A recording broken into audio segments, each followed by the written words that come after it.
मुख्यमंत्री डॉक्टर मोहन यादव ने कृषक कल्याण वर्ष 2026 का शुभारंभ किया और किसानों को खाद एमएसपी और आधुनिक खेती की नई योजनाओं की जानकारी दी। इस अवसर पर प्रदेश भर में 1101 ट्रैक्टरों के साथ भव्य रैली भी निकाली गई। मुख्यमंत्री डॉक्टर मोहन यादव रविवार को जम्बूरी मैदान पर कृषक कल्याण वर्ष 2026 के अंतर्गत आयोजित कार्यक्रम में शामिल हुए। इस अवसर पर उन्होंने कहा कि किसानों को अब खाद के लिए लाइन में नहीं लगना पड़ेगा। खाद उनको मिलने की सूचना सीधे मोबाइल पर मैसेज के जरिए मिलेगी।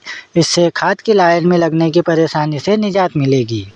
साथ ही उन्होंने कहा कि प्रदेश सरकार ने कोदो कुटकी को एमएसपी पर खरीदी शुरू कर दी है और सरसों को भी भावांतर योजनाओं में शामिल करने का प्रयास किए जा रहे हैं।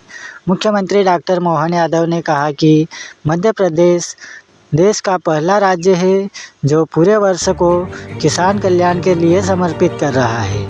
किसानों की आय बढ़ाना और लागत घटाना सरकार का मुख्य लक्ष्य है।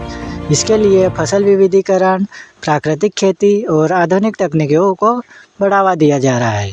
इस अवसर पर किसानों के लिए ई-विकास वितरण एवं कृषि उर्वरक आपूर्ति समाधान ऐप का भी शुभारंभ किया गया। मुख्यमंत्री डॉक्टर मोहन यादव ने कार्यक्रम की शुरुआत भगवान किसान बलराम के जयकारे के साथ की। उन्होंने भारतीय संस्कृति को वसुधैव कुटुंबकम की विचारधारा से जोड़ा और कहा कि भारत पूरी दुनिया को परिवार मानने की परंपरा का वाहक रहा है। मुख्यमंत्री ने बताया कि किसान कल्याण वर्ष को प्रभावी बनाने के लिए 16 विभागों को एक मंच पर लाया गया है, जिनमें कृषि, पशुपालन, मत्स्य पालन, सब्जी उत्पादन सहित सभी संबंधित विभाग शामिल हैं। इससे किसानों को योजनाओं का समग्र और सीधा लाभ मिलेगा। उन्होंने सोमनाथ मंदिर पर हुए ऐतिहासिक आक्रमण का उल्लेख करते हुए कहा कि अब समय बदल चुका है। मुख्यमंत्री ने कहा कि आज भगवान मंदिर में मुस्कुरा रहे हैं। यह देश की सांस्कृतिक पुनर्जागरण का प्रतीक है। विश्व स्तर पर भारतीयों की बढ़ती स्वीकार्यता का उल्लेख करते हुए मुख्यमंत्री ने प्रधानमंत्री नरेंद्र मोदी के नेतृत्व की सराहना की। उन्होंने प्रधानमंत्री को शेर की संज्ञा देते हुए कहा कि मजबूत नेतृत्व ही देश को नई ऊंचाइयों तक ले जाता है।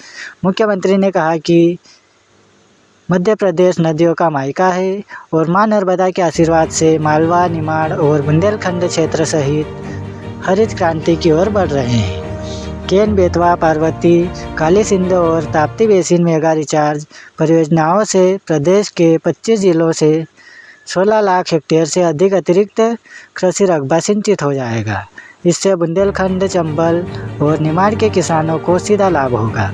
उन्होंने कहा कि मध्य प्रदेश देश का एकमात्र राज्य जहां खेती का रकबा 2.50 लाख हेक्टेयर बढ़ा है। उन्होंने कहा कि किसानों को सिर्फ खेती तक सीमित नहीं रहना चाहिए, बल्कि वे उद्योगपति भी बने। सरकार डेयरी, खाद्य प्रसंस्करण, पशुपालन और एमएसएमई सेक्टर के किसानों को सब्सिडी देकर भागीदारी बनाएगी। 25 गायों पर आधारित डेयरी योजना में सहायता से किसान आत्मनिर्भर बनेंगे। मुख्यमंत्री ने बताया कि प्रदेश में 3 साल में 30 लाख किसानों को सोलर पंप उपलब्ध कराए जाएंगे। इससे किसानों को मुफ्त बिजली मिलेगी और वे घर, खेती व छोटे उद्योग के लिए ऊर्जा का उपयोग कर सकेंगे। उन्होंने ऊर्जा विभाग को इस दिशा में तेजी से काम करने के निर्देश दिए। फसल विविधीकरण पर जोर देते हुए मुख्यमंत्री ने कहा कि आलू, टमाटर और प्याज जैसी जल्दी खराब होने वाली फसलों के लिए फूड पार्क विकसित किए जाएंगे, ताकि किसानों को उचित दाम मिल सके और नुकसान ना हो। प्राकृतिक और जैविक खेती को बढ़ावा देकर फसलों की गुणवत्ता सुधारने का भी प्रयास किया जाएगा। मुख्यमंत्री ने बताया कि डिंडोरी में श्री अन्न अनुसंधान केंद्र की स्थापना की जा रही है। मुख्यमंत्री ने कहा कि ग्वालियर में सरसों अनुसंधान और उज्जैन में चना अनुसंधान केंद्र स्थापित किए जा रहा है। इन केंद्रों के जरिए इन फसलों की गुणवत्ता और पैदावार बढ़ाने पर विशेष बल दिया जाएगा। कोदो कुटकी की एमएसपी पर खरीदी शुरू हो चुकी है और 1000 क्विंटल तक सरकारी खरीदी की जा रही है। गेहूं की एमएसपी बढ़ाकर 2700 रुपये करने का वादा सरकार पूरा करेगी। फिलहाल 2600 रुपये प्रति क्विंटल की दर से खरीदी की जा रही है। उन्होंने कहा कि सोयाबीन के बाद अब सरसों को भी भावांतर योजनाओं में शामिल करने के लिए केंद्र सरकार को प्रस्ताव भेजा गया है। सरकार ने जो कहा है उसे करके दिखाएगा और आगे भी किसानों के हित में ठोस फैसले लिए जाते रहेंगे। तो दोस्तों, ऐसे ही छोटी बड़ी खबरों के लिए हमारे चैनल को सब्सक्राइब करें और यह वीडियो ज़्यादा से ज़्यादा शेयर